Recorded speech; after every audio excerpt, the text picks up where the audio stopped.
thank you both for your work. Let me say, Noam, you went to a Dewey school, and you talk about John Dewey often, or at least I see it online. I read about it. You, in many ways, whether you'd like to own that or not, are modern day Dewey as like a leading social philosopher. I come from a blue collar background, and now I'm a Columbia student, and I often get the argument that we can no longer have these radical critiques because we're now part of this co-signing, contributing, co-opted entity that's usurping proper education and indoctrination. How do you reconcile the two, being inside the system, part of the system, but also trying to change it and not be co-opted?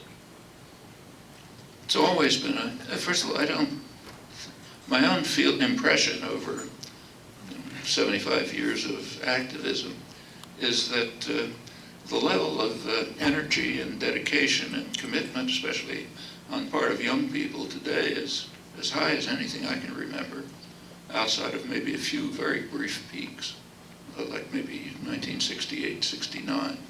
But it's quite substantial. But you're right that there are very intensive pressures to try to beat it back. You used the phrase indoctrination.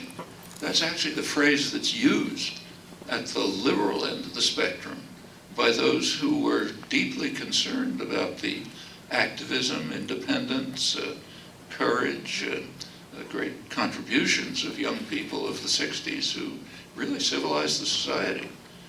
Right after that, there was a reaction, and across the spectrum at the sort of liberal end, Trilateral Commission, that's basically Carter liberals, they staffed the Carter administration, a very important book which called for trying to introduce what they called more moderation in democracy, less participation. People should become more passive and obedient and apathetic, and as one Harvard professor there put it, and maybe we can get back to the good old days when Truman was able to run the country with the help of a few Wall Street lawyers and financiers. That would be democracy. But one of the things they emphasized was what they saw the failure of the institutions, I'm quoting, responsible for the indoctrination of the young. Schools, universities, churches, they were not indoctrinating the young properly. So therefore we have to do more to indoctrinate the young. And there's been quite since that time, there's been quite a campaign from kindergarten to universities in many different ways to try to impose discipline, obedience, apathy, atomization, keep people separate from one another, all kinds of things. Those of you of that age have all been through it, but you can struggle against it. And plenty of people are doing it, and there's a lot that has been done, a lot more can be done. And I think what you mentioned is a problem, but I don't think it's a paradox.